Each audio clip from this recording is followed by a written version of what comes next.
आइए फिर अगले क्वेश्चन पर आते हैं। बड़ा इजी क्वेश्चन है, I hope you would be able to answer. सभी लोगों को ध्यान देना है, ठीक है। A committee of 3 is to be chosen. अब बोलो, कमिटी को अरेंज किया जाता है कि चूज किया जाता है, सिलेक्ट किया जाता है? It is nothing, it is not arrangement, it is just a selection. तो मैंने अगर बोला कि आपके स्टूडेंट्स में से मुझे 3 स्टूडेंट्स की कमिटी बनानी है, ये पता करने के लिए कि भाई ऑनलाइन टीचिंग को और कैसे इंप्रूव किया जा सकता है, तो मुझे फीडबैक चाहिए। तो अब उसमें थोड़ी ना पोजीशन रहेगा रैंक 1, रैंक 2, रैंक 3 है क्या? नहीं। तो it is nothing but a simple selection of 3 student. तो यहाँ पे भी वही करना है। A committee of 3 is to be chosen from the group consisting of 4 men and 5 women. तो कुल मिला के कितने लोग हैं हमारे पास? 9। 9 में से 3 कितने तरीके से चुने जा सकते हैं? 9C3। तो एन ऑफ एस मिल गया। If the selection is made at random, कोई खास क्राइटेरिया नहीं है सिलेक्शन का। क्या प्रोबेबिलिटी है कि जो 3 लोग चुने जाएंगे वो तीनों की तीनों क्या होंगे? मेन होंगे। अब 3 मेन आने की चांसेस कितने? 4C3। तो हमारी प्रोबेबिलिटी कितनी बनी? 4C3 divided by 9C3। Quite easy. चलो लिखो solution. N of S is equal to selection of 3 people, 3 person लिखो, फ्रॉम 9। हेंस, या इसको एस लिखो ना, S is equal to selection of 3 people from 9, hence n of S is equal to 9C3। अब 9C3 को हमें क्या कर लेना चाहिए बेटा? सॉल्व करके रख देना चाहिए। 9C3 का आंसर निकालना आता है पूरे गांव को कि नहीं आता? आता है कि नहीं आता? What is the meaning of 9C3? It is nothing but a 9 factorial divided by 3 factorial multiplied by 6 factorial। 9 minus 3 मतलब कितना? 6। तो ये होगा 9 इंटू 8 इंटू 7 डिवाइडेड बाई 6। कितना? 84। अब हमें 2 केसेस दी है। केस ए क्या है? All 3 are main. हेंस हम लिख सकते हैं n of A is equal to, men कितने हैं रे? 4, 4C3। 4C3 का आंसर कितना आता है? करके देखना चाहिए। 4C3 का आंसर कितना आएगा? 4 आए। अरे हाँ कि ना? Hence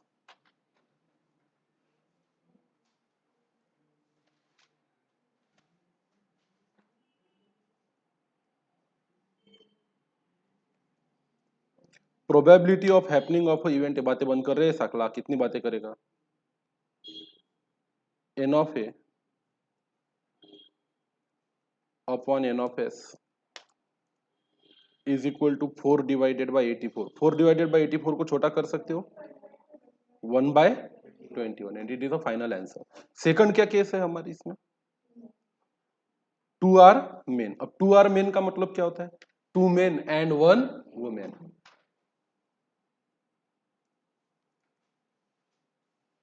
it means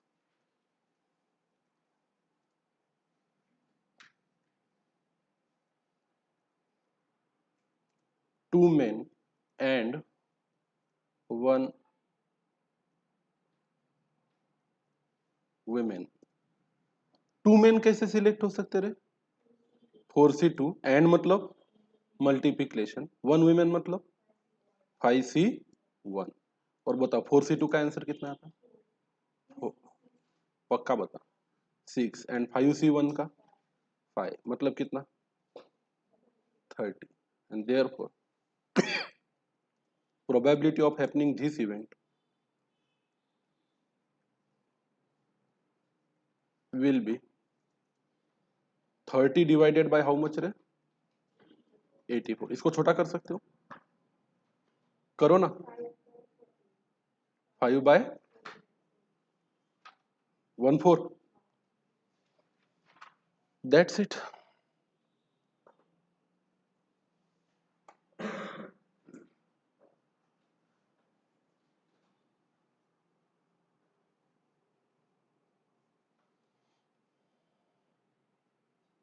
done. Next question पे चलो। अगला है, अब बैग कंटेन, एक बैग में 5 व्हाइट एंड 8 रेड बॉल है, ठीक है। 2 drawing of 3 ball are made such that a ball are replaced before the second trial and ball are not replaced before the second trial. 3 बॉल निकाले, 5 और 8 कितने होते हैं? 13 बॉल में से 3 बॉल निकाले, कितने तरीके से कर सकते हैं? 13C3। अगर ये तब होगा जब बॉल रिप्लेस नहीं किए, पहला निकाला, दूसरा निकाला और तीसरा निकाला है, ये एक साथ कितने निकाले? 3। इससे फर्क पड़ता नहीं है। और ये तभी पॉसिबल है 13C3 जब बॉल का क्या नहीं किया? रिप्लेसमेंट नहीं किया। पर अगर बॉल को क्या किया जाता है? रिप्लेस किया जाता है। एक निकाला फिर रख दिया, एक निकाला फिर रख दिया, एक निकाला फिर रख दिया, तो आपका आंसर आएगा 13C1 and 13C1 and 13C1। फर्क, दो एक्सपेरिमेंट में नंबर ऑफ प्रोबेबल आउटकम में क्या है? फर्क है। बात समझ में आ रही है? Find the probability that first drawing will give तीनों की तीनों white ball and second drawing will give तीनों की तीनों red ball in each case. वैसे देखा जाए तो क्वेश्चन, दो क्वेश्चन बनने चाहिए इस पे। एक बॉल को क्या किया गया? रिप्लेस, और एक बॉल को क्या नहीं किया गया? रिप्लेस नहीं किया गया। तो मैं इस क्वेश्चन को एक काम करता हूँ, आप एक ही रहने दीजिए, मैं एक क्वेश्चन को कितने पार्ट में बांट देता हूँ? 2 पार्ट में, ताकि करने को क्या हो, ये आसानी हो। ठीक है, चलो फिर पहले वाले पार्ट का सोल्यूशन देते हैं। पहला पार्ट सिर्फ इतना है, a bag contains 5 white and 8 red ball, 2 drawings of 3 balls are made such that 2 drawings of 3 balls, मतलब 3 निकाले और कितने निकाले? 3, ऐसा ही 2 drawings of 3 balls.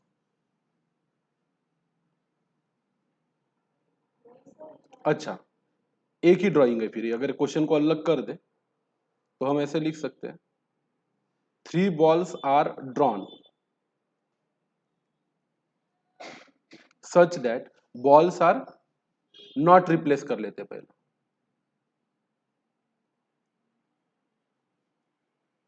The balls are not replaced before the second trial. Find the probability that first drawing will give 3 white। नहीं रे, यहाँ पे सेकंड ड्राइंग है, एक मिनट मेरे को देख लेने दो कैसा है।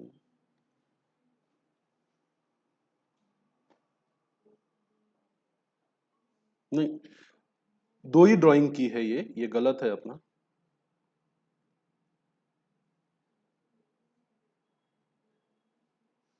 टू ड्रॉइंग्स ही सही है, 2 बार ड्रॉ किए, पहली बार 3 और दूसरी बार 3।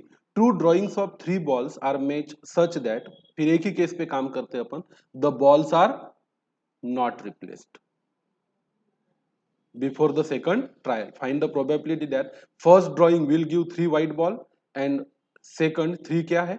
Red ball. आ जाओ फिर इसको सोल्व करते, लिखो solution.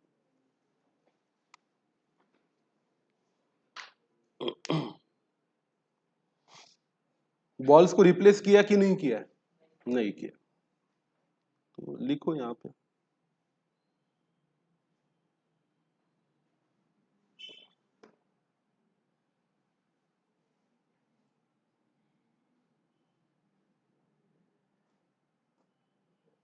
Probability, N of S लिख लेते हैं।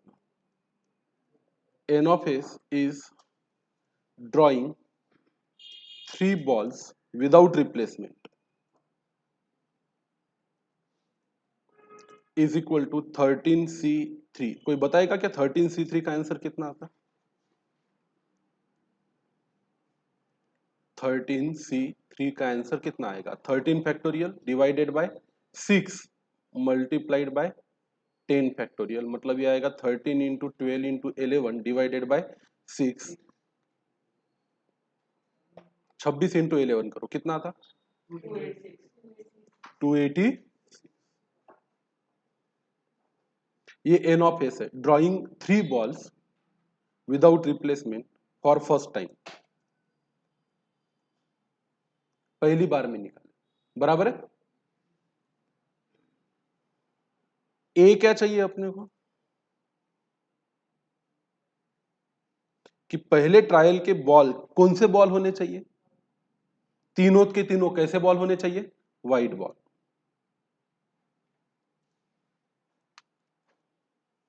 A is equal to first trial gives 3 white balls, hence n of A, पहले 3 white, कितने white बॉल है रे उसमें? 5 कितना आएगा 5c3। कोई बताओ 5c3 का आंसर। 5c3 मतलब क्या 5 factorial divided by 6 multiplied bye 2। 5 into 4 into 3 into 2 divided by 6 multiplied bye 2 10। तो आप बोल सकते हो हेंस प्रोबेबिलिटी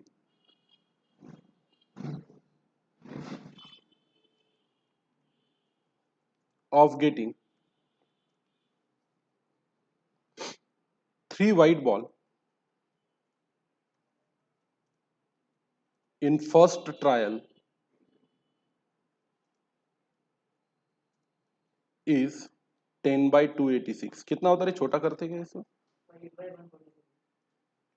5 by 286 हाँ 5 by 143। ये हो गया पहला ट्रायल कि 3 बॉल कैसे निकाली विदाउट रिप्लेसमेंट, एक एक बॉल को रिप्लेस किया नहीं। अब इसी में कंटिन्यू करते हुए और कितने बॉल निकालने हैं 3 बॉल निकालने हैं और वो बॉल कैसे होने चाहिए। Find the probability first drawing will give 3 white and second 3 कौन से मिलेंगे रेड बॉल। नाउ कंटिन्यू करते हैं।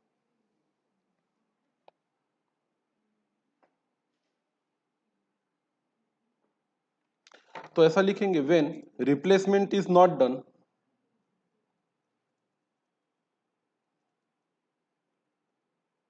And 3 balls are already drawn,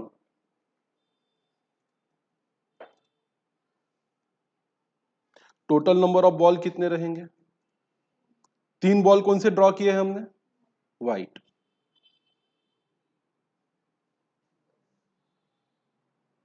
3 balls are already drawn, total balls remaining in bag कितने होने चाहिए बोलो इज इक्वल टू पहले कितने थे 13 माइनस 3 इज इक्वल टू कितना रे 10 बराबर है। एस क्या है अभी हमारा जो ट्रायल है वो drawing again 3 ball, hence number of element in S will be 10c3। बोलो 10c3 का आंसर आता है क्या आपको 10c3 करते आता है is equal to 10 factorial divided by 6 multiplied by कितना factorial 7, 10 multiplied by 8 multiplied by 9 divided by 6 कितना आता है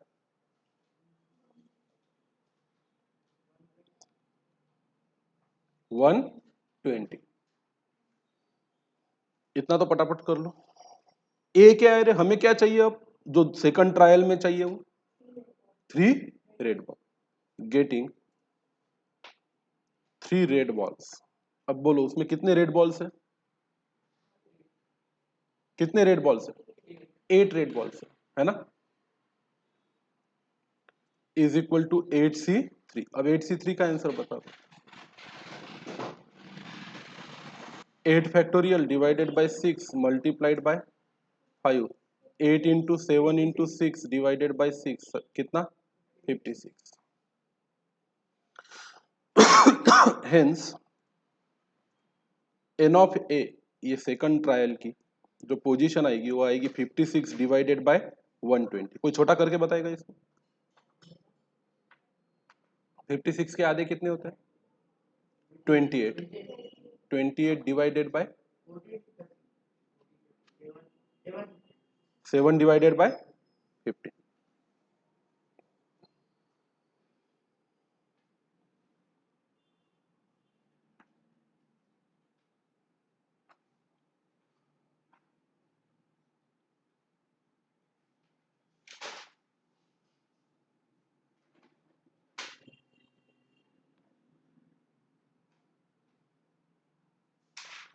बराबर है पर यहां एक गलती है सोचो क्या ये जो सेकंड इवेंट है ये पहले इवेंट पे डिपेंड है।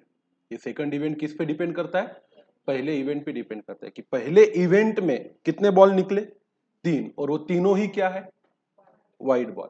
तो ये जो सेकंड की प्रोबेबिलिटी है ये अकेली 7/15 आएगी नहीं।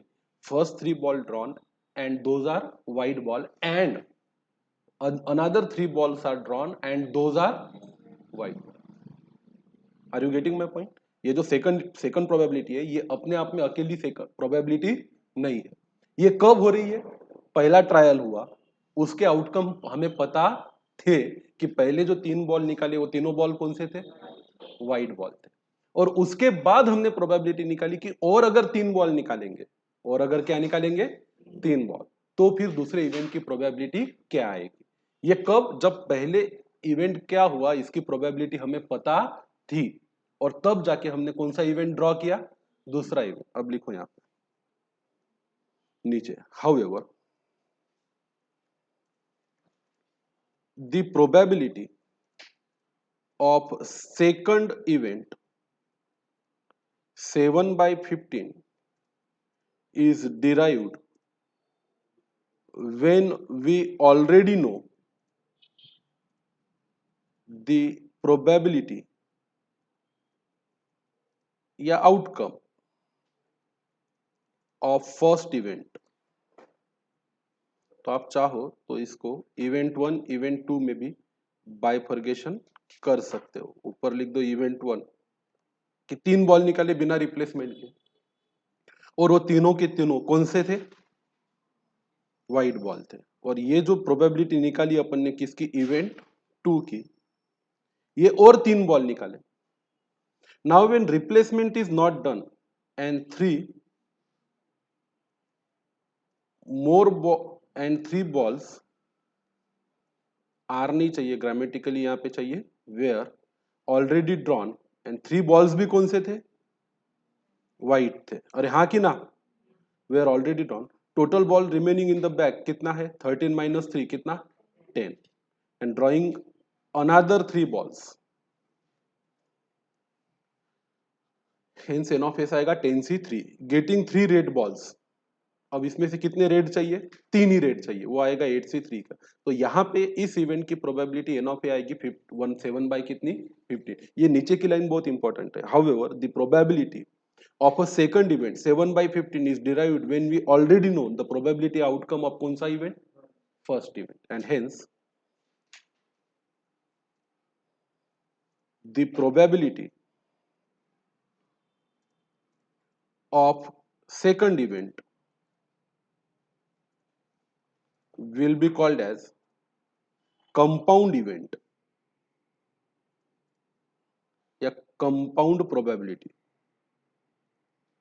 अब ये कंपाउंड प्रोबेबिलिटी की डेफिनेशन भी समझ लो, मल्टीपल चॉइस क्वेश्चन में 1 मार्क के लिए पूछा जाएगा। What is the compound probability, जब आप 2 ट्रायल लेते हो और आपको दूसरे ट्रायल की क्या निकालनी है, प्रोबेबिलिटी, और आपको पता है कि पहले ट्रायल की प्रोबेबिलिटी क्या है, तो उसके बाद जब आप दूसरे ट्रायल की प्रोबेबिलिटी निकालते हो तो उसको कौन सी प्रोबेबिलिटी बोली जाती है, कंपाउंड। ये आपको 11th 12th में नहीं है, ये यहीं पे मिलेगा आपको। आपको बेसिक क्वेश्चन ये है किसके, प्रोबेबिलिटी के। जब आप अभी स्टार्ट हो गया ना आपका, अच्छा हुआ था फिर रुक गया, तो आगे बढ़ेगा ना वो आपका, तो वहां पे आपको ये कंपाउंड प्रोबेबिलिटी वाला पोर्शन नहीं है। तो what is the meaning of compound probability, जब simultaneously back to back 2 trial होते हैं, हम पहले ट्रायल को इंडिपेंडेंट ट्रायल मानते क्योंकि उस पे किसी और ट्रायल का परिणाम होता नहीं है, कि उसका आउटकम क्या होगा ये किसी और चीज पे डिपेंडेंट नहीं है।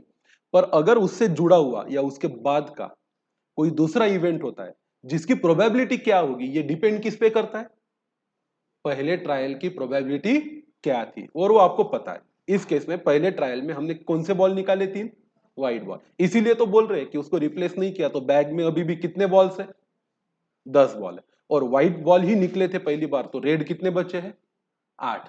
अरे हाँ कि ना, और ऐसा अगर है तो दूसरे इसमें जो रेड निकलेगी उसकी प्रोबेबिलिटी है first 3 ball are drawn and those are white ball and another 3 balls are drawn and those are red ball.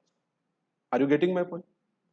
ये क्वेश्चन एग्जाम में आने की संभावना ज्यादा है, और इस तरीके के क्वेश्चन पूछे गए तो ऐसे प्रोबेबिलिटी को कौन सा प्रोबेबिलिटी बोला जाता है, compound. Hence probability of getting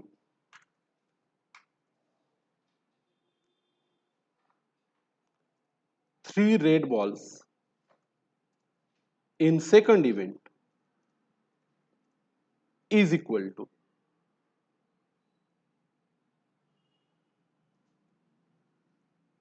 probability of getting 3 white ball in first event and probability of getting 3 red balls in second event.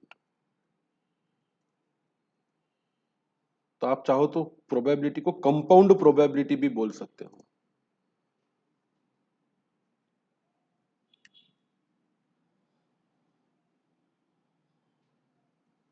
अब वैल्यू पुट कर दो, आपको सही आंसर मिलेगा.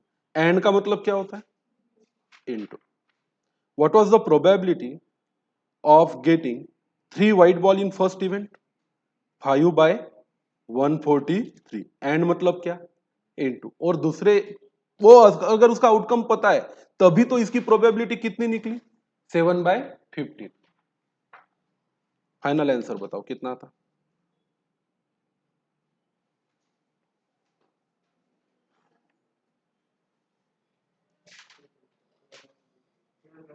हम्म 7/429. चलो इसके ऊपर हेडिंग भी दे दो, compound events.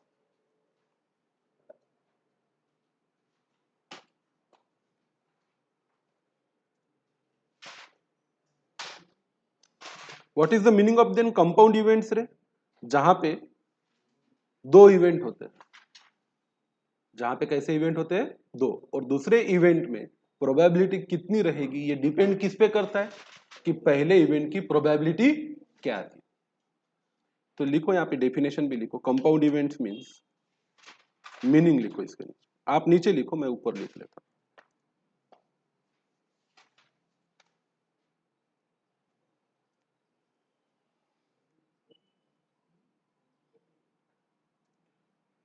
When there are back to back two trials and probability of second trial is depend on probability of first trial which is known. पहले ट्रायल की प्रोबेबिलिटी पता होनी चाहिए. Then probability of happening the second event is called as compound event या compound probability.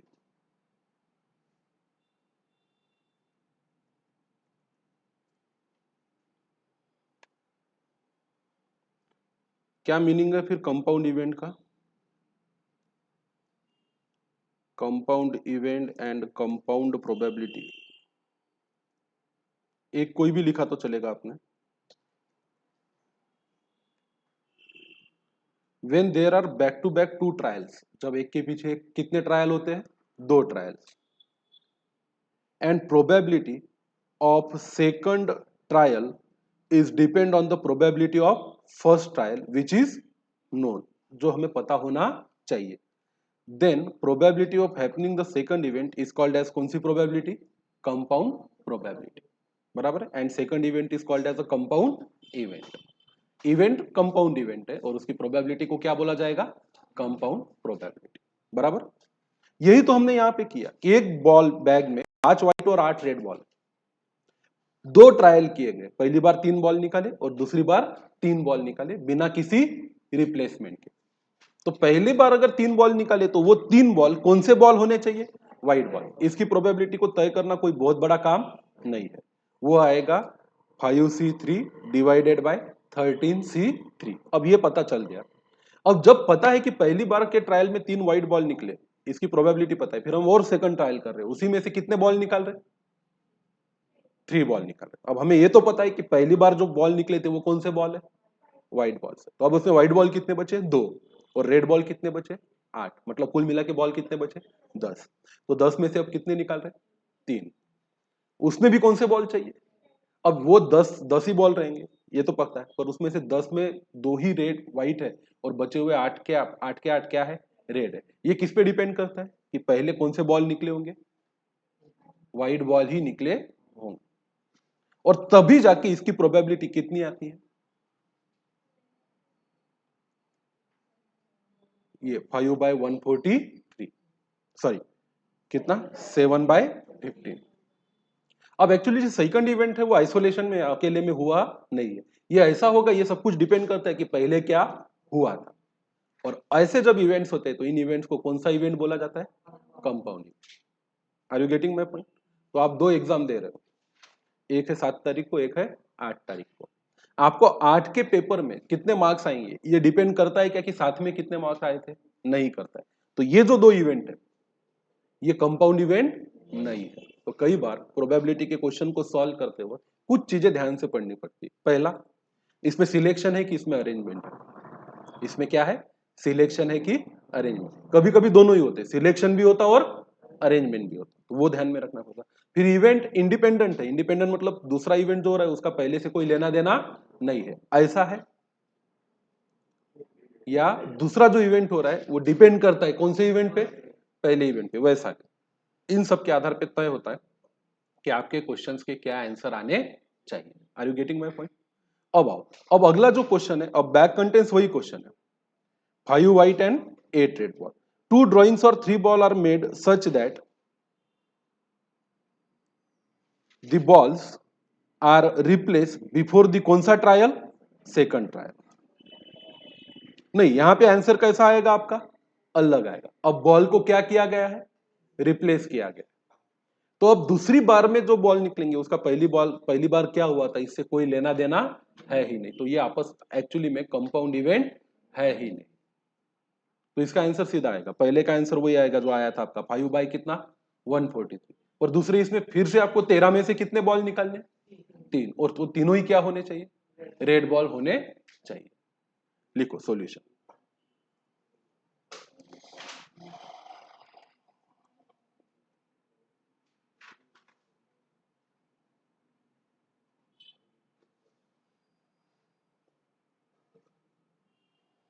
वही repeat करना है आपको।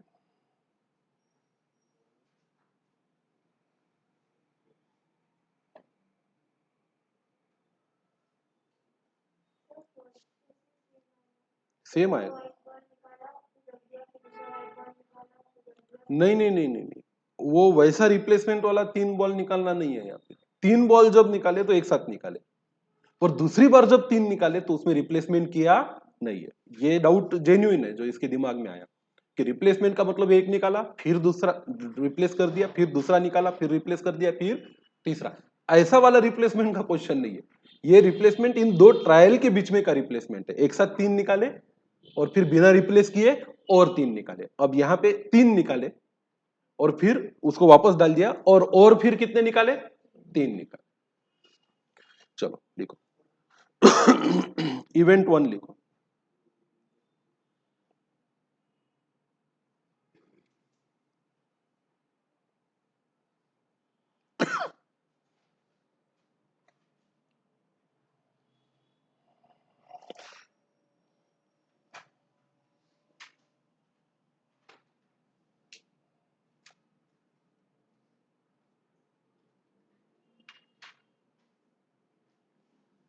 फिर से drawing 3 ball for the first time, NFS कितना आएगा? 13C3 मतलब कितना? 286।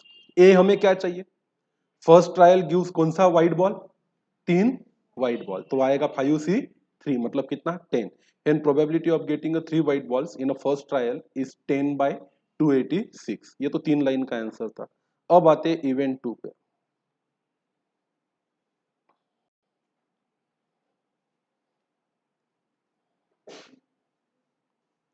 एस क्या है रे?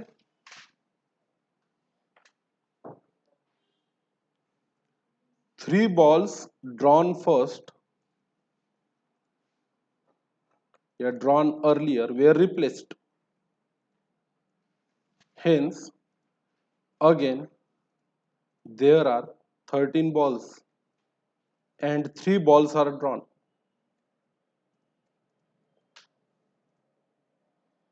Hence n of S is equal to, फिर से वही आएगा 13C3, मतलब कितना रे 286।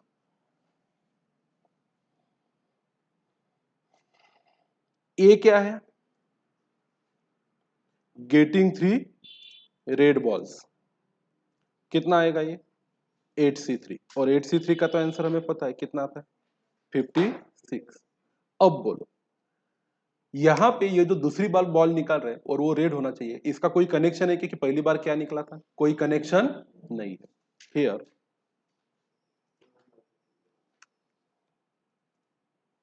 getting 3 red balls in second event is not dependent on outcome of first trial. Hence, it is not a compound event. इसलिए ये कोई कंपाउंड इवेंट नहीं है।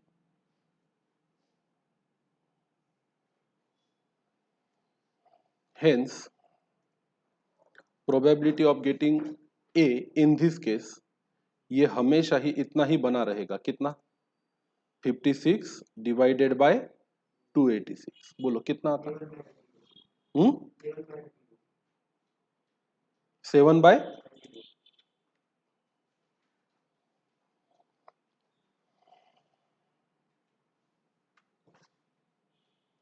सच में नहीं आता, कितना आता है 28 बाय 1। हाँ तो 143 बाद में डिवाइड ही नहीं होता है।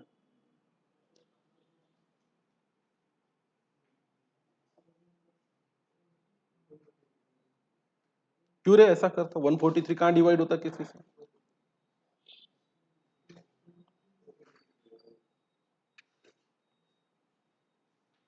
तो फर्क समझो कंपाउंड इवेंट का और नॉन कंपाउंड इवेंट का।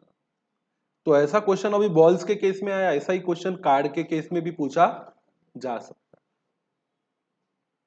कार्ड में भी यही हो सकता है, रिप्लेस किया और रिप्लेस नहीं किया। रिप्लेस नहीं किया तो बाद में क्या होगा ये डिपेंड करता है कि पहले क्या हुआ।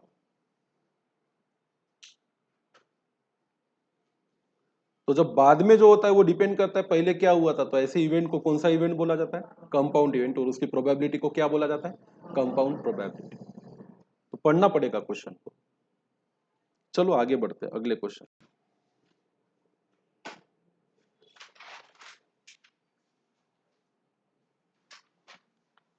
ये कल का क्वेश्चन है जो मानसी ने सवाल पूछा था। आप चाहो तो इसका फॉर्मूला भी अपने आप में तय कर सकते हो। n cadets have to stand in a row, मतलब 10 स्टूडेंट है, n दिया है उन्होंने 10 की जगह, इनको रो में स्टैंड करना है। All possible permutation are equally likely. अब लोगों को अगर लाइन में अरेंज करना है तो ये सिलेक्शन नहीं है, ये क्या है? अरेंजमेंट। तो ये लाइन ऑफ डिफरेंस बड़ा जरूरी है समझना कि वेदर हम जो ट्रायल कर रहे हैं वो सिलेक्शन है या वो अरेंजमेंट है। 10 में से 3 लोगों को चुनना, 5 मैन एंड 5 वुमन में से, ये सिलेक्शन है।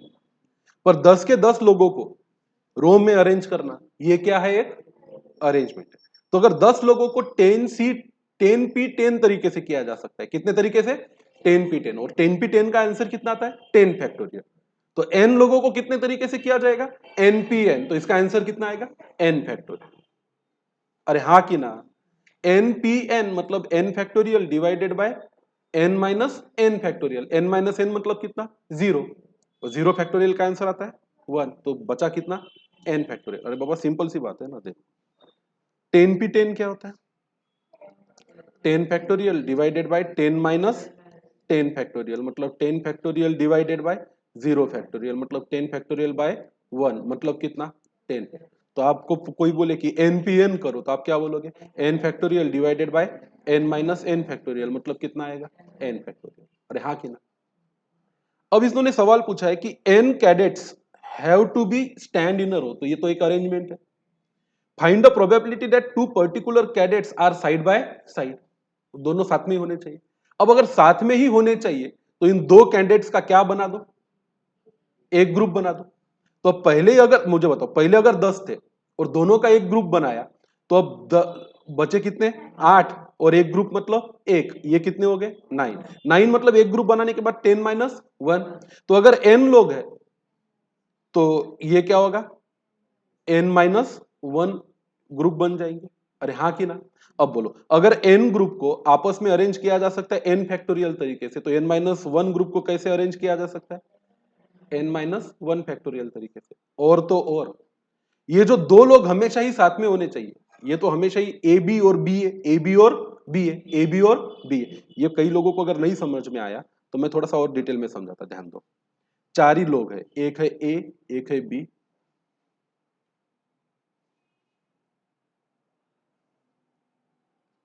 एक है सी और एक है क्या डी।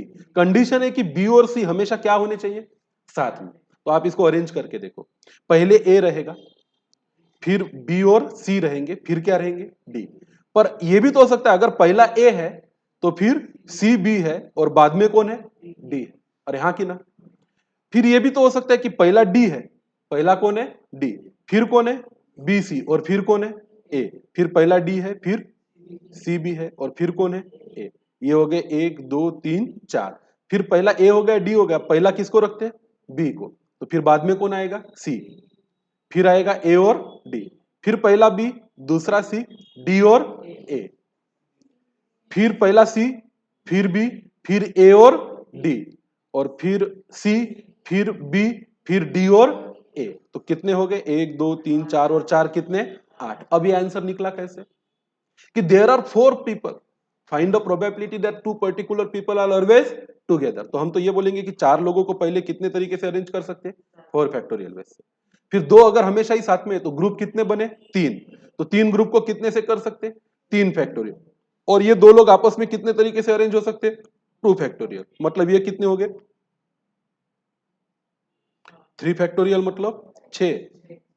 तो ये कुल टोटल नंबर ऑफ अरेंजमेंट कितनी हो गई 12। अपनी तो 8 ही आई, अपनी तो कितनी आई 8। क्या बोला पहले ए आया, ए आया 2 बार।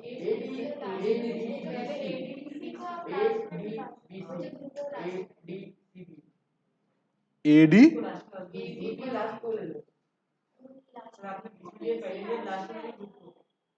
ग्रुप को लास्ट में ना, हाँ। और 4 केसेस बनती, मतलब कुल कितनी केसेस बननी चाहिए 12। अब ग्रुप को अगर लास्ट में डाल दे तो क्या होगा A, A D B C, A D C B, D A B C और डी ए सी बी। हाँ ये बराबर केसेस है, कितनी केसेस है 12 केसेस। ये क्वेश्चन को चाहो तो एक बार क्या कर लो लिख भी लो, ताकि ऐसे क्वेश्चन में हमेशा के लिए क्या आए कॉन्सेप्चुअल क्लैरिटी आए कि दो लोग जब साथ में होते हैं तो वो दो भी आपस में 2 फैक्टोरियल तरीके से अपनी जगहों को क्या कर सकते चेंज। एंड आएगा बीच में, लिखो अब सॉल्यूशन। एक क्वेश्चन ही लिख लो चलो।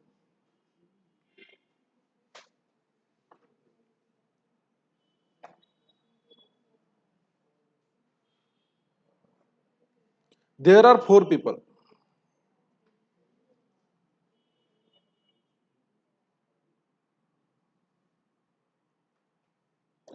ए B C and D. Find the number of ways of arranging all fours in a row such that B and C are always together। Probability नहीं निकालनी, सिर्फ नंबर ऑफ क्या निकालने वेज निकालने, कुछ इस तरीके से कि बी और सी हमेशा ही क्या होने चाहिए साथ में होने चाहिए। वही जो 12 केसेस हमने बनाई है उन्हीं 12 केसेस को यहां पे लिखते। There are following possible arrangements. आओ फिर वही अरेंजमेंट लिखते हैं 12 के 12। पहली क्या थी हमारा ए से शुरुआत हुई थी, बराबर है ना। फिर बी सी बीच में थे और बाद में कौन था डी था। तो ए से ही शुरुआत करेंगे, बी सी को क्या कर देंगे सी बी, और लास्ट में किसको डाल देंगे डी को। ये दूसरी अरेंजमेंट होगी, बराबर है ना। फिर शुरुआत किससे करते हैं बी से,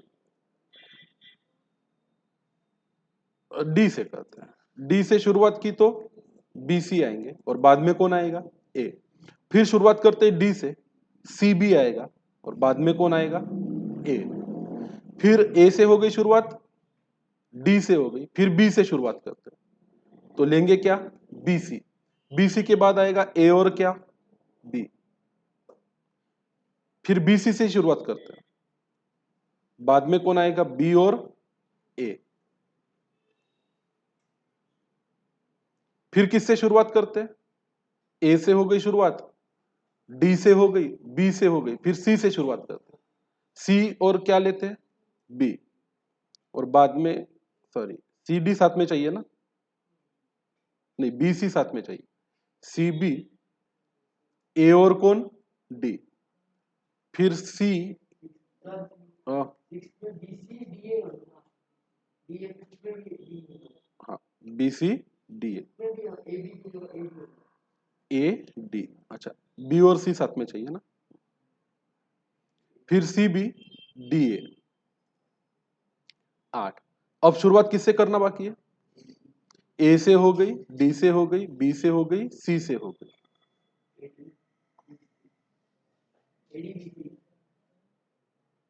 यहीं पे डाल देते, फिर ए से ही शुरुआत करते, बाद में डी, बाद में क्या, बी सी, ए डी, सी और बी, सी बी। तो ए से शुरुआत करने के 4 केसेस बनते हैं, A B C D, A C B D, A D B C, A D C B. D से शुरुआत करने के भी 4 केसेस बनेंगे, फिर आप किधर भी लिखो,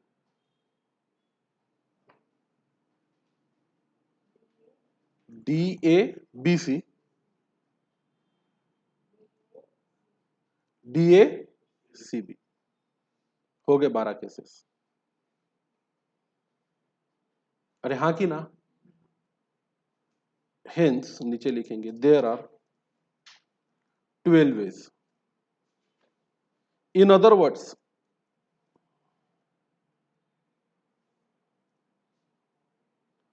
make B and C 1 unit, B और सी का कितना यूनिट बना लो, 1 यूनिट बना लो। Hence there are total 3 units. 3 units कैसे बनेंगे, A B C and D.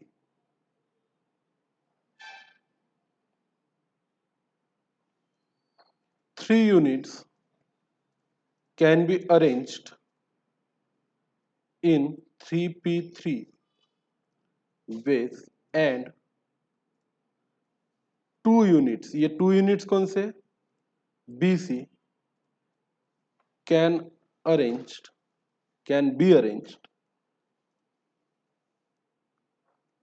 in 2p2 ways। Hence इसको बोला जाता है total number of ways, T N W लिखते हैं अपन। टी एन डब्ल्यू मतलब क्या, total number of ways. Total number of ways होंगे हमारे 3p3, एंड मतलब क्या, मल्टीप्लाई 2p2, मतलब भी 3 फैक्टोरियल मल्टीप्लाइड बाय 2 फैक्टोरियल, मतलब भी कितने, 12। अब एन वाले क्वेश्चन का आप क्या दे सकते हो, आंसर दे सकते हो।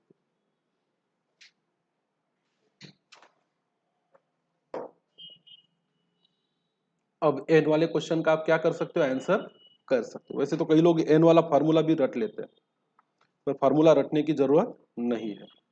सॉल्यूशन, अगले क्वेश्चन पे आते हैं। अब बताओ यहाँ पे 3p3 2p2 कैसा निकला, 3p3 कहां से आए, n minus one p n minus one and 2p2, यही तो आंसर रहेगा। कंसिडरिंग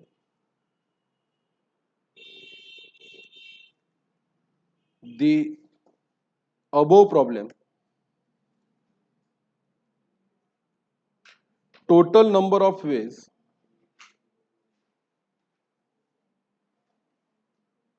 पहले तो n ऑफ s लिख लेते हैं, is equal to n p n, is equal to कितना फैक्टोरियल ले, n फैक्टोरियल। n लोगों को अरेंज करना है, यहां तो प्रोबेबिलिटी निकालना है ना। Considering the above problem, n of a या TNW that is total number of veg. ये TNW वर्ड समझ में आ रहा है क्या, कि अगर दो लोग हमेशा ही साथ में हो तो कैसे कर सकते हो, n-1 p n-1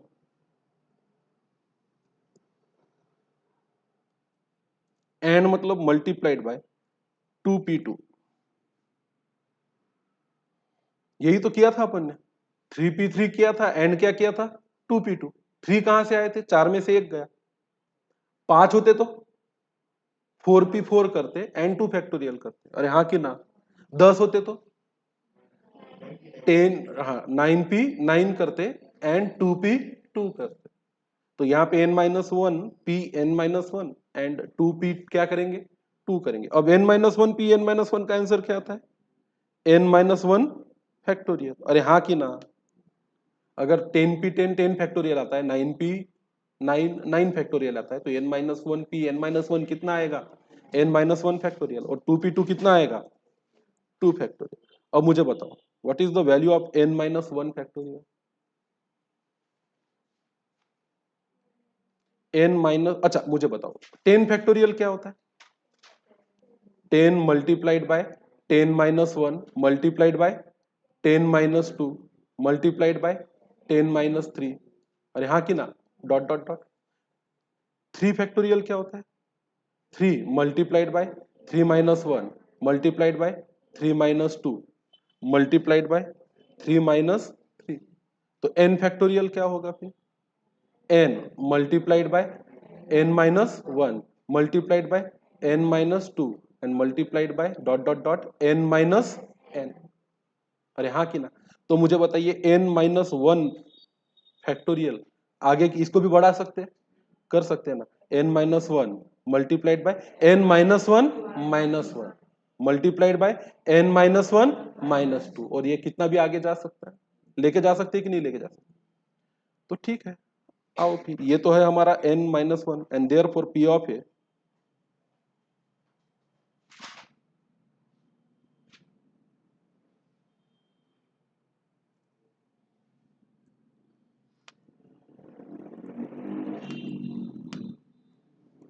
हमारे पास n ऑफ ए से n ऑफ ए भी है, तो हम क्या लिखेंगे n-1 factorial multiplied by 2 and divided by कितना फैक्टोरियल ले n फैक्टोरियल। अब n-1 फैक्टोरियल को आगे बढ़ा के मतलब नहीं, आप n फैक्टोरियल को n multiplied by n-1 factorial लिख सकते हो, और n-1 फैक्टोरियल n-1 फैक्टोरियल क्या कर सकते हो, कैंसिल। समझ में आ रहा है क्या आनंद जी, हमारा आंसर क्या है n-1 factorial multiplied by 2 divided by क्या है n फैक्टोरियल। तो इसको ऐसा लिख सकते हैं ना, n-1 फैक्टोरियल ऐसा ही रहने दे, मल्टीप्लाइड बाय 2 ऐसा ही रहने दे, n फैक्टोरियल को क्या लिख n-1 फैक्टोरियल, n-1 फैक्टोरियल क्या हो जाएगा कैंसिल, तो आंसर क्या आएगा 2/n। मतलब n ऑब्जेक्ट्स में से 2 ऑब्जेक्ट्स हमेशा ही साथ में रख लें, तो इसका आंसर कितना आता है 2/n। तो 10 में से 2 लोग हमेशा साथ में चाहिए, इसकी प्रोबेबिलिटी कैसी आएगी 2/10। तो 2 लोग कभी भी साथ में नहीं आएंगे, इसकी कितनी आएगी 8/10।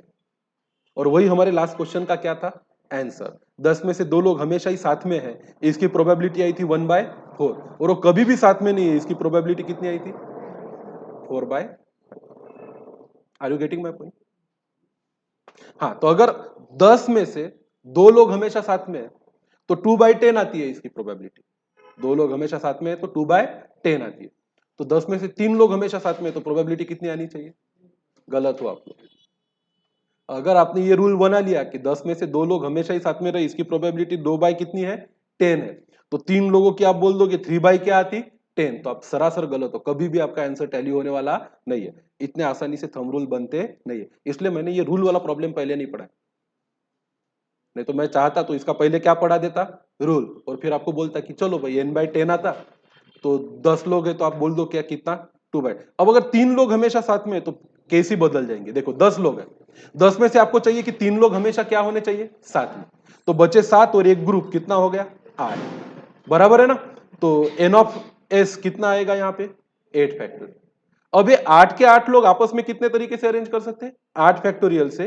और ये लोग कितने से कर सकते हैं? 3 लोग 3 फैक्टोरियल से। तो इसका फाइनल आंसर आएगा 8 factorial multiplied by 3 factorial divided bye कितना? 9 फैक्टोरियल। हाँ 8 फैक्टोरियल। नहीं नहीं, मैं क्या बोल रहा हूँ, 10 लोग हैं। 10 में से आपको हमेशा ही कितने लोग साथ में चाहिए? 3। तो ग्रुप बना दो ना, ये 7 लोग अलग और 3 लोगों का एक ग्रुप, मतलब ग्रुप कितने हो गए? 8। ये आपस में बिना किसी रिस्ट्रिक्शन से कितने अरेंज हो सकते हैं? 8 फैक्टोरियल। तो एन ऑफ एस कितना है आपका? 8 फैक्टोरियल, है ना? आपको क्या चाहिए? सॉरी, ये तो हो गया एन ऑफ ए हो गया 8 फैक्टोरियल। एंड ये 3 लोग हमेशा कितने से अरेंज कर सकते हैं? 3p3 से। तो ये आपका एन ऑफ ए जो है ना, ये हुआ 8 फैक्टोरियल एन कितना फैक्टोरियल?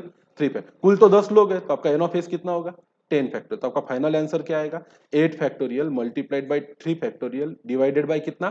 10 फैक्टोरियल। तो ये इसका आंसर और उसका आंसर सेम आता नहीं है। तो वहां पे जैसे आपने, हाँ, तो आपने वहां पे 2/n बनाया था ना रूल।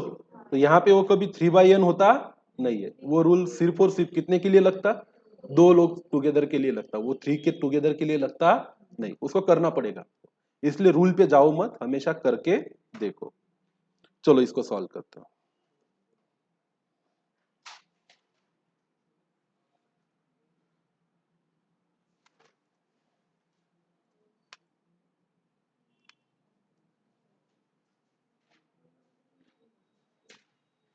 तो जब 2 लोग साथ में तो ही आंसर 2 बाई क्या आएगा? n। तो कभी ये रूल मत बनाना तो 3 साथ में तो हमेशा क्या आएगा? 3/n। ऐसा होता नहीं है, नहीं है, नहीं। चलो अगले।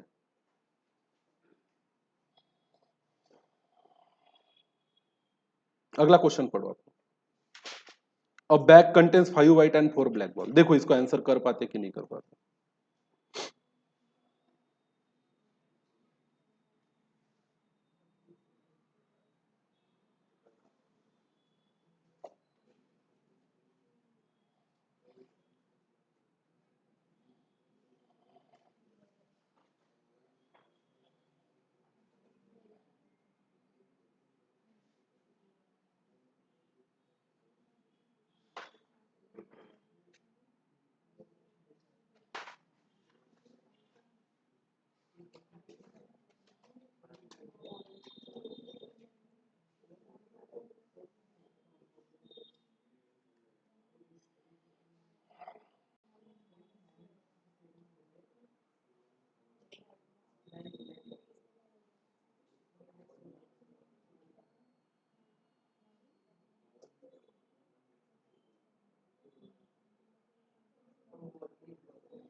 क्या है क्वेश्चन? पढ़ा क्या?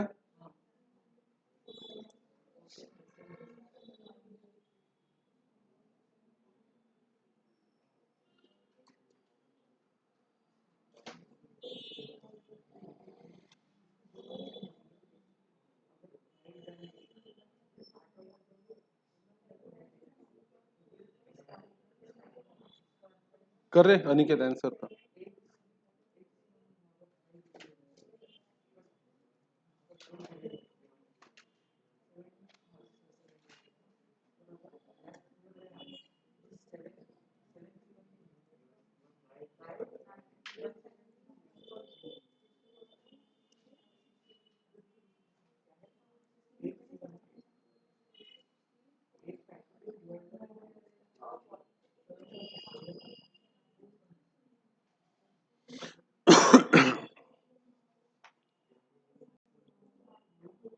One bag contains 5 white and 4 black balls. Another bag contains 7 white and 9 black balls.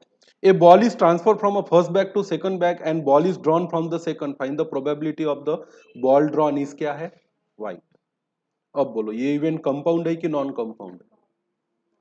क्यों? क्योंकि सेकंड इसमें से कौन सा बॉल निकलेगा इसकी प्रोबेबिलिटी डिपेंड करती है कि पहले इसमें से कौन सा बॉल ट्रांसफर हुआ है। बराबर है ना? तो ऑलरेडी हम ऐसे क्वेश्चन को आंसर कर चुके हैं। ये क्वेश्चन हो चुका है शायद। इस टाइप का सेम क्वेश्चन हम कर चुके हैं। कौन सा था question number?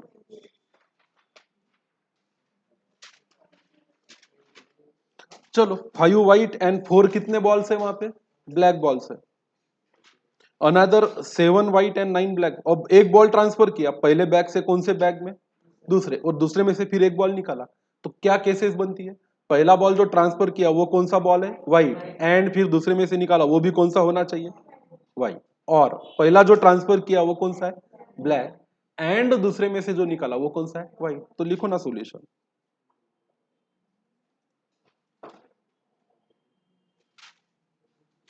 First ball transferred is white ball and second ball drawn is, वो कौन सा बॉल चाहिए? is white ball। और फर्स्ट बॉल ट्रांसफर ये कौन सा बॉल होगा? Black ball. बस ये दो ही केसेस है यहां पे। पहला वाला तो ज्यादा कॉम्प्लिकेटेड था अपना, बस इसमें वैल्यू रखो। फर्स्ट बॉल ट्रांसफर किया वो कौन सा बॉल है? White ball. इसकी प्रोबेबिलिटी कितनी आएगी? 5/9। अरे हाँ कि ना?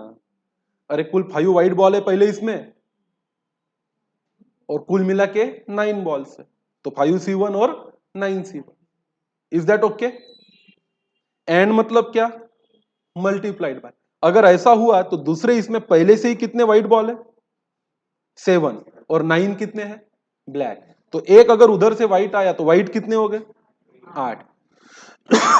8 और 9 कुल बॉल कितने हो गए? 17।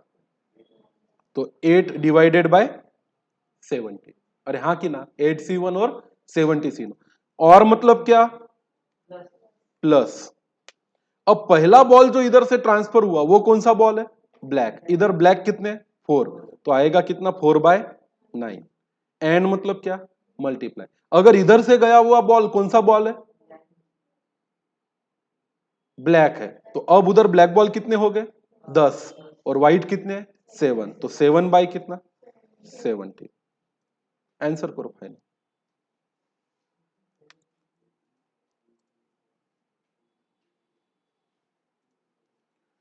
9 मल्टीप्लाइड बाई 17 कर दो ना सीधा। 40 डिवाइडेड बाय 9 मल्टीप्लाइड बाय 17 कितना होता है?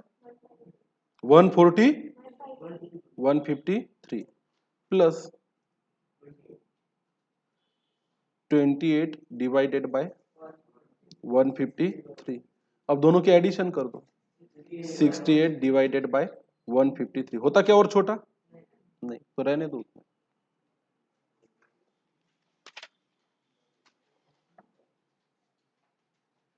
एक्चुअली ये भी और कुछ नहीं है, बल्कि ये भी कौन सा इवेंट है? एक प्रकार का कंपाउंड इवेंट है, जहां पे बाद में क्या होगा ये किस पे डिपेंड करता है? पहले क्या हुआ था। Are you getting my point? अगला 50 नंबर का क्वेश्चन। ए सच बोलता है 75% केसेस में। 17 से होता क्या? कितना आता है? 17 डिवाइडेड बाय 4/9। ठीक है, कर लो।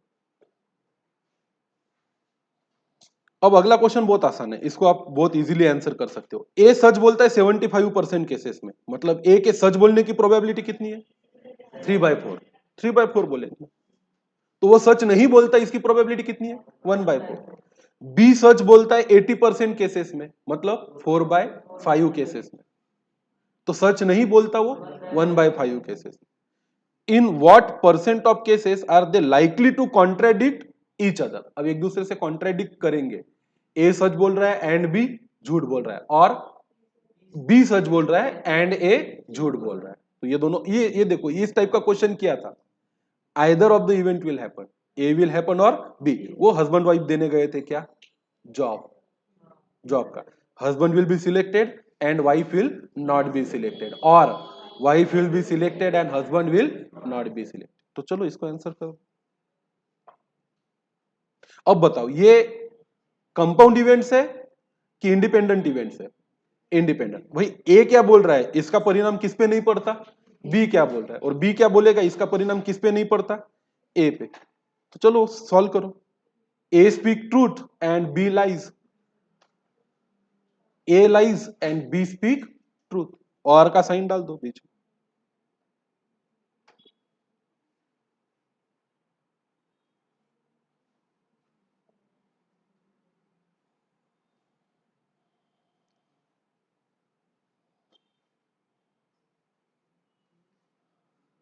सॉल्यूशन,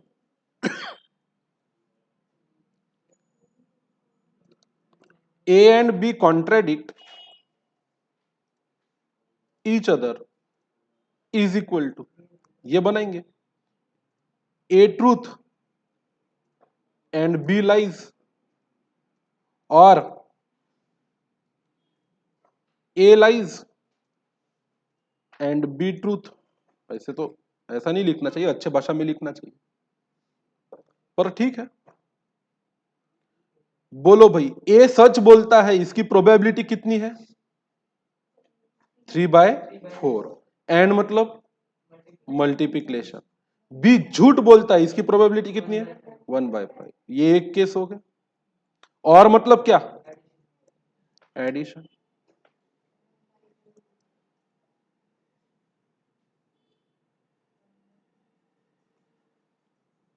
एक झूठ बोलता है, इसकी प्रोबेबिलिटी कितनी है? 1/4। एंड मतलब मल्टीप्लिकेशन। बी सच बोलता है, इसकी प्रोबेबिलिटी 4/5। Final answer 7/20। अच्छा, अब इसमें थोड़ा सा तुम्हारे दिमाग में कीड़े डाल रहा हूं, ध्यान से सोचो। क्या इसका यही मतलब होता है क्या कि 1 माइनस ए भी झूठ बोल रहा है और बी भी झूठ बोल रहा है?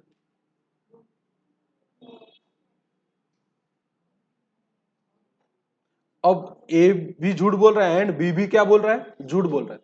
तो इसका मतलब है कि कोई ना एक, कोई तो एक क्या बोल रहा है? सच बोल रहा है, या कोई ना कोई एक सच बोल रहा है। इसका मतलब है कि एक सच बोल रहा है तो एक झूठ बोल रहा है, और एक झूठ बोल रहा है तो दूसरा सच बोल रहा है। तो आंसर तो सेम आना चाहिए। आता क्या? करके देखो, just for your thought process, कि इस क्वेश्चन को अगर दिमाग में वैसा आए। अच्छा, ए झूठ बोलेगा, इसकी प्रोबेबिलिटी कितनी है? 1/4। एंड बी भी झूठ बोलेगा, इसकी प्रोबेबिलिटी कितनी है? 1/5। मतलब ये दोनों ही झूठ बोलेंगे, इसकी प्रोबेबिलिटी कितनी है? 1/20। मतलब ये इसमें से कोई तो भी सच बोलेगा, इसकी कितनी है? 19/20। तो ये नहीं है सही, यही तरीका है फिर इसका। ये केस कौन सा है? Either of the one event will happen, A will happen and B will not happen, और A will not happen and B will happen. तो इस सवाल को इस तरीके से डिफरेंशिएट करते आना चाहिए। समझ में आया क्या? हस्बैंड वाइफ के इंटरव्यू वाला क्वेश्चन और ये क्वेश्चन लगभग सेम क्वेश्चन। आगे आते, आओ नेक्स्ट क्वेश्चन पे, क्या दिख रहा है?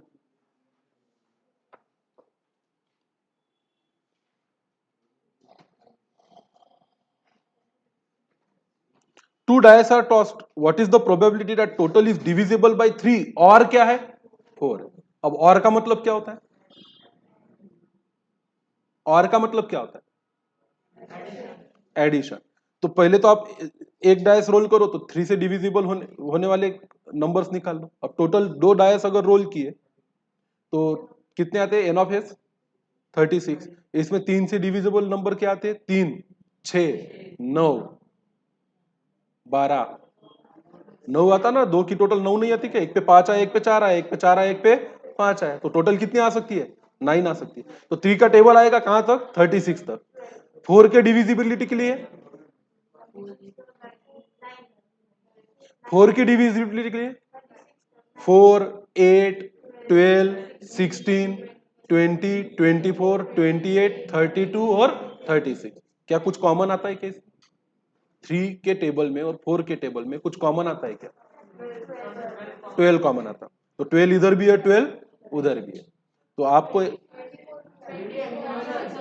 चलो ठीक है, लिखो, हेडिंग दो अभी।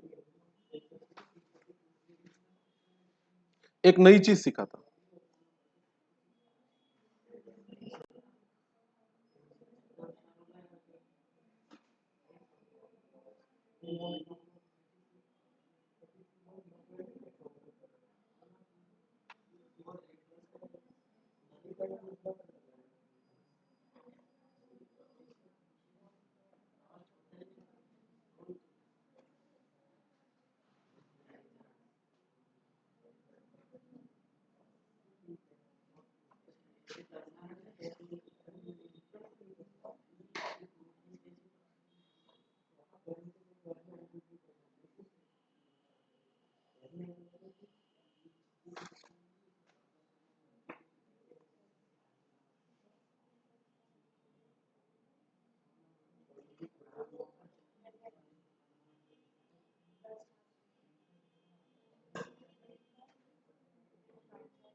चलो अभी 3 हेडिंग दो।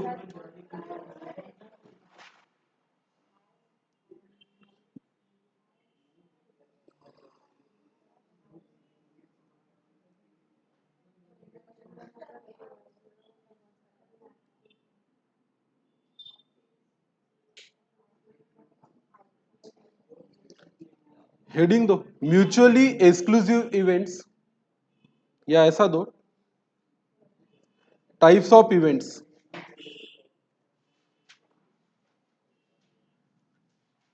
Types of events. अब वैसे तो चैप्टर खत्म हो गया प्रोबेबिलिटी का।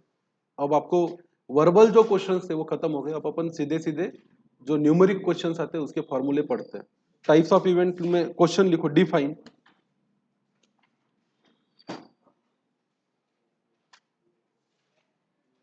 ये आगे बहुत काम में आएगा आपके सीए फाइनल में, पर्टिकुलरली म्यूचुअली एक्सक्लूसिव इवेंट। तो लिखो यहाँ पे डिफाइन म्यूचुअली एक्सक्लूसिव इवेंट्स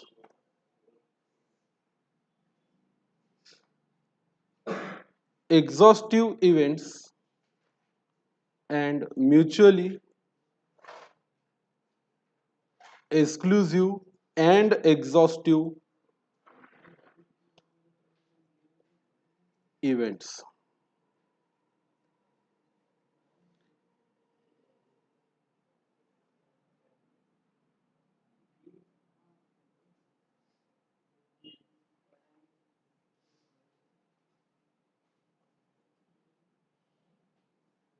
ये 3 इवेंट है।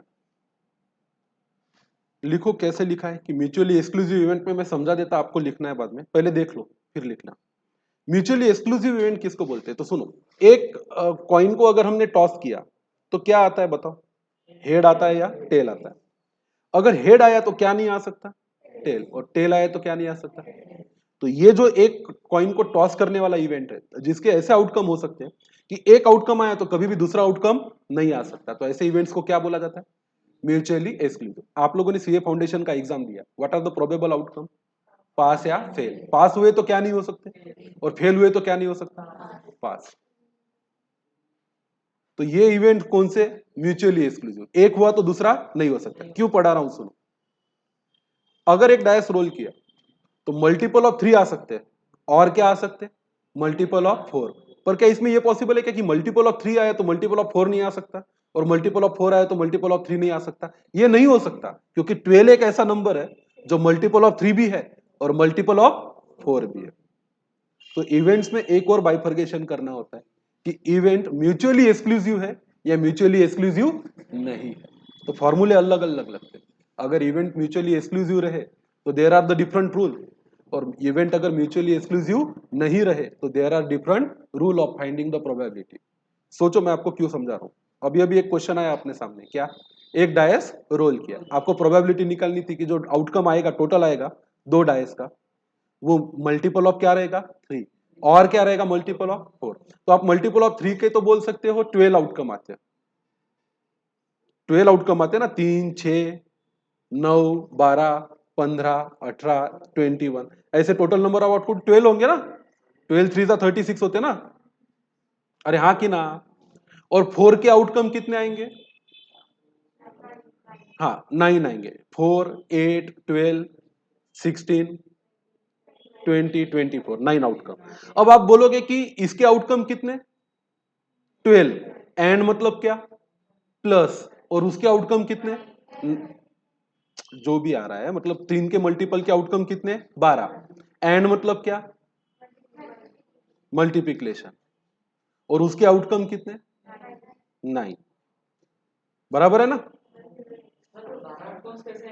क्या? अगर 2 डाइस रोल किए हाँ हाईएस्ट जो टोटल है वो तो सर 12 पे है ना अच्छा 3 6 9 और 12 पे हाँ हाँ सॉरी 3 आएगा, माई मिस्टेक, मैं 36 तक गिन रहा था। 3 6 9 और क्या आ सकता है 12, या तो क्या आ सकता है 4 और 12। तो इसके आउटकम कितने हैं 4, और इसके आउटकम कितने हैं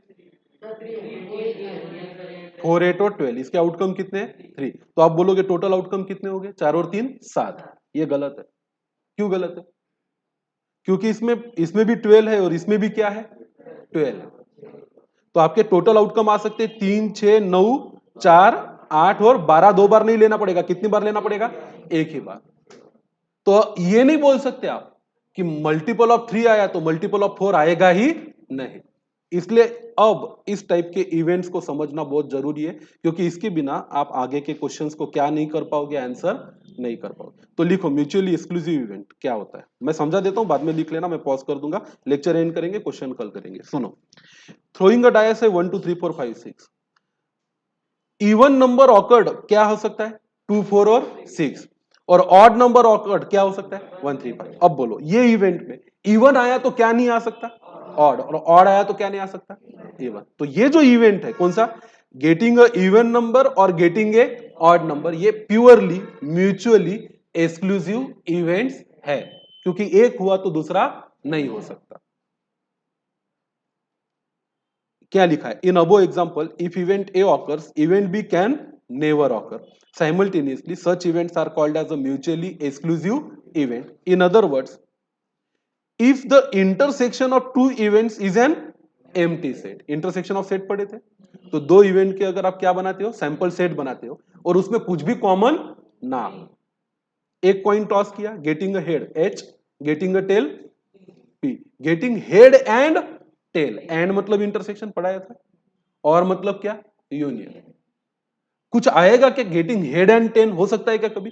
कभी नहीं आ सकता। तो गेटिंग हेड एंड टेल हमेशा एक ऐसा सेट आएगा एम्प्टी सेट। तो एक कॉइन के टॉस करने के बाद हेड आना या तो टेल आना, ये दो इवेंट कैसे इवेंट है म्यूचुअली एक्सक्लूसिव। उसी तरह एक डायस को रोल करने के बाद या तो ऑड नंबर आना या तो इवन नंबर, ये दोनों ही इवेंट में कभी भी कुछ भी कॉमन आएगा नहीं। एक ही चीज होगी, या तो इवन आएगा या तो क्या आएगा ऑड। एक आया तो दूसरा किसी भी सूरत में आने वाला नहीं है। तो ये दोनों कैसे इवेंट है म्यूचुअली एक्सक्लूसिव। तो हम ऐसा भी बोलते हैं कि अगर सैंपल स्पेस बना ले दो इवेंट्स के और उसमें अगर कुछ भी कॉमन ना हो, मतलब उनका इंटरसेक्शन ऑफ सेट क्या हो एक एम्प्टी सेट हो, तो events are set to be कौन से event mutually exclusive event.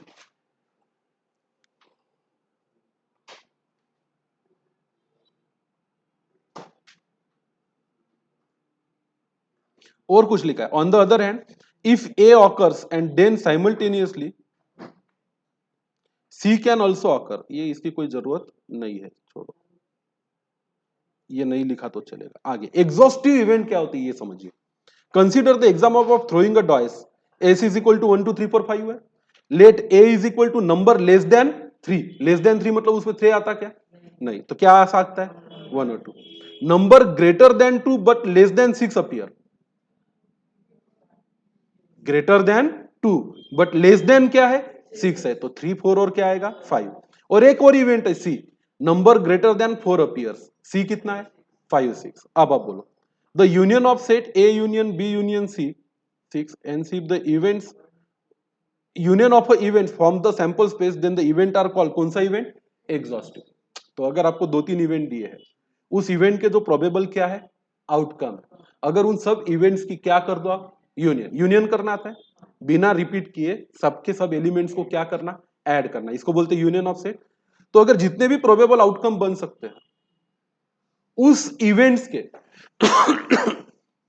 Union को बनाकर अगर एक सेट बनाया जाए तो वो कौन सा सेट बनना चाहिए सैंपल स्पेस। तो मुझे बोलो a coin is toss, sample space क्या है एच और T. Sample space of getting a head क्या आएगा सिर्फ H. Sample space of getting a tail क्या आएगा टी।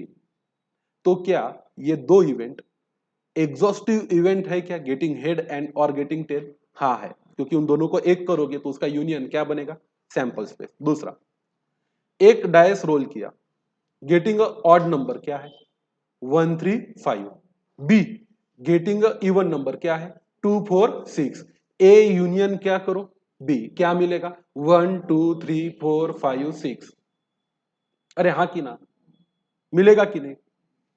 तो क्या getting event even number and getting odd number एक एग्जॉस्टिव इवेंट है क्या? है। तो जब दो इवेंट्स के सारे पॉसिबल आउटकम के दो या तीन इवेंट के यूनियन को बनाया जाए तो उससे जो बनेगा वो क्या बनेगा आपका सैंपल स्पेस। तो इवेंट्स को क्या बोला जाता है? एग्जॉस्टिव। तो फिर थर्ड टाइप कौन सा है? Mutually exclusive and exhaustive.